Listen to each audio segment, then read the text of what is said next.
Assalamualaikum warahmatullahi wabarakatuh. Selamat pagi anak-anak. Bagaimana kabarnya hari ini? Alhamdulillah. Sudah Ciki mandi semua baru ke sekolah, Ki? Pintar. Makan iya? Sudah Ciki makan? Oh, pintar semuanya.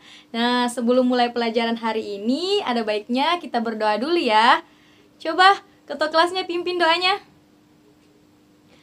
Bismillahirrahmanirrahim. Rabbi sidni ilman warzuqni fahman. Amin, amin ya rabbal alamin. Semoga doa kita diijabah oleh Allah Subhanahu wa taala. Amin. Nah, siapa teman yang tidak hadir? Oh, hadir semua Ji. Alhamdulillah. Semoga kita bisa terus hadir dan ikut melaksanakan pembelajaran. Nah, hari ini kita akan belajar tentang ekosistem. Tema 5, subtema 1. Namun sebelumnya, kita nyanyi dulu ya bersama-sama lagu Garuda Pancasila. Hafal Ji kita semua lagunya Garuda Pancasila? 1, 2, 3, mulai. Garuda Pancasila, akulah pendukungmu, patriot proklamasi, sedia berkorban untukmu. Pancasila dasar negara, rakyat adil makmur sentosa, pribadi bangsaku. Ayo maju, maju, ayo maju, maju, ayo maju, maju. Pintar semuanya. Ibu akan memberitahukan tujuan pembelajaran yang akan kita capai pada hari ini. Yang pertama, dengan menemukan pokok pikiran dan informasi penting, anak-anakku sekalian mampu menuliskan ringkasan bacaan secara benar. Kedua, dengan mencermati daerah tempat tinggal, anak-anakku sekalian mampu mengeluarkan pendapat mengenai Indonesia sebagai negara maritim dan agraris. Ketiga, dengan berdiskusi dan mencari informasi dalam kelompok, anak-anakku sekalian mampu membuat dena daerah tempat tinggal sesuai dengan kondisi geografis yang menunjukkan pengaruh perekonomian Indonesia sebagai negara maritim dan agraris, dan masyarakat secara benar. Keempat, dengan menggambarkan hasil pengamatan terhadap lingkungan sekitar, anak-anakku sekalian mampu menemukan nama-nama tempat sesuai dengan arah mata angin secara tepat. Itulah tujuan pembelajaran yang kita akan capai pada hari ini. Coba anak-anakku sekalian buka bukunya. Nah, ada yang tahu apa yang tergambar pada sampul buku itu? Pintar sekali. Jadi, pada sampul buku itu terdapat guru dan anak-anak yang sedang belajar dan mengajar. Kemudian, apa judul buku yang kita lihat di situ? Ya, betul sekali. Karena kita ingin belajar mengenai ekosistem, jadi kita membaca buku tentang ekosistem. Ada yang tahu apa itu ekosistem? Oke, Syifa silahkan. Nah, jawabannya sudah bagus, namun masih kurang tepat. Berikan dulu aplaus kepada temannya. Jadi, ekosistem adalah suatu sistem ekologi yang terbentuk oleh hubungan timbal balik tak terpisahkan antara makhluk hidup dengan lingkungannya. Ekosistem juga bisa dikatakan suatu tatanan kesatuan secara utuh dan menyeluruh antara segenap unsur lingkungan hidup yang saling memengaruhi. Sekarang anak-anak sekalian bisa buka bukunya, kemudian baca dialog yang terdapat pada halaman 104. Ibu kasih waktu 15 menit ya untuk anak-anak sekalian baca. Kemudian setelah dibaca, Ibu akan memberikan pertanyaan. Oke, baik. Silahkan ya dibaca. Ya, sudah cukup. Ibu akan berikan beberapa pertanyaan. Nah, apakah keunikan yang dimiliki oleh bangsa kita dan bisa jadi tidak dimiliki oleh beberapa bangsa lain di dunia ini? Coba Nurul. Ya, pintar. Jadi, bangsa kita memiliki ribuan pulau serta ratusan suku dan bahasa. Oh iya, Lisa, silakan, Nak. Ya, pintar sekali. Negara kita juga merupakan negara dengan jumlah pulau terbanyak di Indonesia. Ada yang tahu berapa jumlah pulau yang ada di Indonesia? Oke, Syifa. Ya, pintar sekali. Jadi, di negara kita ini memiliki 17.504 pulau. Selanjutnya, anak-anakku sekalian bisa buka bukunya halaman 107 yang dimana terdapat teks bacaan tentang Indonesia sebagai negara maritim dan agraris. Namun sebelumnya, Ibu akan menjelaskan mengapa Indonesia dikatakan sebagai negara maritim dan agraris. Indonesia dikatakan sebagai negara maritim karena Indonesia memiliki kondisi geografis yang unik di antara negara-negara yang ada di kawasan Asia Tenggara. Perhatikan dengan seksama peta Indonesia ini. Bentuk negara yang terdiri atas pulau-pulau seperti Indonesia disebut sebagai negara kepulauan. Negara kepulauan merupakan salah satu ciri dari negara maritim. Sebab negara maritim adalah negara yang memiliki luas laut lebih besar dibanding dengan luas daratan yang terdiri atas pulau-pulau. Oleh karena itu, penduduk yang tinggal di negara maritim banyak memanfaatkan sumber daya kelautan untuk memenuhi kebutuhan pangannya. Atau berdasarkan kondisi geografisnya, Indonesia juga merupakan negara agraris. Negara agraris adalah negara yang sebagian besar penduduknya bekerja sebagai petani. Nah, ada di sini anak-anakku sekalian yang orang tuanya sebagai petani. Oh iya, jadi petani yang mengelola lahan pertanian. Sebagai negara agraris, tentu saja negara Indonesia memiliki lahan yang subur, yang sangat cocok untuk pertanian dan perkebunan. Perhatikan kembali peta Indonesia tersebut.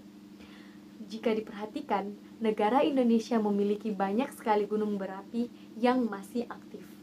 Abu vulkanik gunung berapi dapat menyuburkan tanah yang berada di sekitarnya.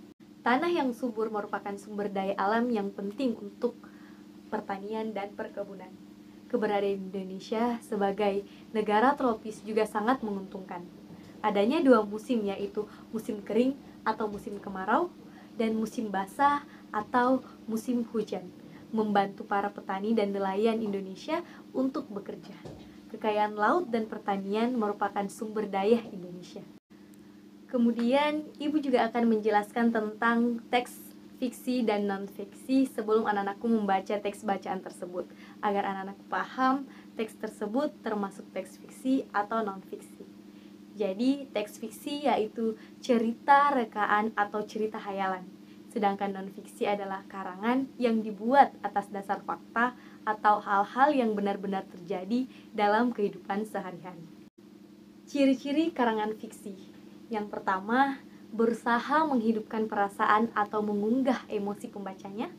Kedua, dipengaruhi oleh subjektivitas pengarangnya. Ketiga, bahasa bermakna denotatif, konotatif, asosiatif, ekspresif, sugestif, dan plastis.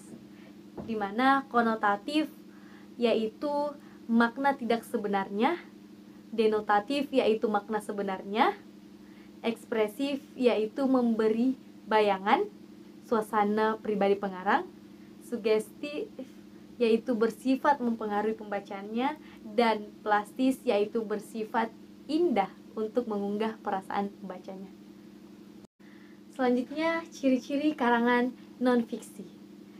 Pertama, biasanya berbentuk tulisan ilmiah dan ilmiah populer, laporan, artikel, feature, skripsi, tesis, disertasi, makalah, dan sebagainya.